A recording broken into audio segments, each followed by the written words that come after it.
या कितने मिनट तक रहता है अंदर? कितने मिनट तक अंदर रहते हो आप? 3 मिनट में।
ये कितने रुपए किलो है?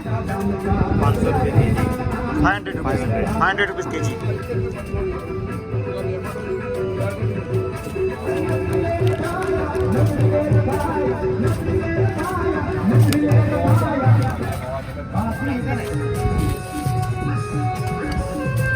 हाँ जयेश भाई नमस्कार। नमस्कार। ये पोंक है और जुआर, सब बोलते हैं जुआर और पोंक ऑलमोस्ट सेम होता है, लेकिन इसमें डिफरेंट बहुत कम लोग पहचान पाते हैं। तो ये पोंक और जुआर में डिफरेंट क्या है? ये जो जवारन है ये सूरत में कम से कम 100 साल से धंधा है। हाँ इसको जवान नहीं, ये इसका रोटी नहीं बनता है। हाँ ये खाली कच्चा ही खाया जाता है। और ये ठंडी के मौसम में है ना, सर्दी के मौसम में ये फसल होती है। ओके। और ये फसल ऐसी है कि अब अररिया पाक, सालम पाक जो ठंडी के मौसम में अपन सेहत के लिए जो खाते हैं, हाँ तो उसमें सबसे गुणकारी ये है। इतना इसमें ताकत है। इसका रोटी बनता नहीं, खाली कच्चा ही खा सकता है। सिर्फ कच्चे ही खा सकते हो, सेव के साथ, मरी हुई सेव के मरी साथ, नींबू मरी सेव के साथ इसके साथ ही खा सकते हो, उसको कच्चा नहीं खा सकते। ना, ऐसे कच्चा भी खा सकते, लेकिन एक ये तो पका ही रहता है। हाँ लेकिन एक कच्चा मतलब कि रोटी नहीं बनती उसकी। रोटी नहीं बन सकती। ये जो हरा ही खा सकता है, हरा हरा ही सेक के खा उसको सकते हो। और ये सिर्फ 3 महीना ही मिलता है। 2 ही महीना मिलता है। 2 ही महीना। हाँ। तो यही उसकी सीजन है। हाँ। और यहाँ का एड्रेस क्या है हमारा? अडाजन गांव, सरिता संकुल ट्रस्ट के पीछे, नई नई पोंक नगरी, हाँ। स्वामीनारायण मंदिर के सामने। और आपका दूसरा वेंचर कहाँ पे है? मेरा दूसरा है रंगीला पाक घोड़दौड़ रोड। घोड़दौड़ रोड पे है वो। ओके। तो वहाँ हम कच्चा भी मिलता है और वहाँ पोंक के वड़े भी बना के आप देते हैं? वहाँ सब पोंक की सब आइटम मिलती है वहाँ। पोंक ओके। के पोंक का वड़ा, पेटीज, समोसा। ओके। तो जयेश भाई आपका बहुत बहुत शुक्रिया। किस तरह से खेत से पोंक लाके यहाँ कैसे बनते हैं और कितने लोग आपको आप यहाँ एम्प्लॉयमेंट दे रहे हो? कम से कम 15 से ज़्यादा लोग हैं। 15 से ज़्यादा लोग इधर है। हाँ खेत में 15-20 आदमी रहता है। हाँ। कम से कम एक दुकान चलाने के लिए 50 आदमी का जरूर पड़ता है इसमें। तो 50 आदमी हो गए तो एक दुकान चलेगी। हाँ, तो चलेगा। जयेश भाई, मेरे व्यूअर को आपका ये पोंक की सफ़र कराने के लिए बहुत बहुत शुक्रिया। Thank you so much.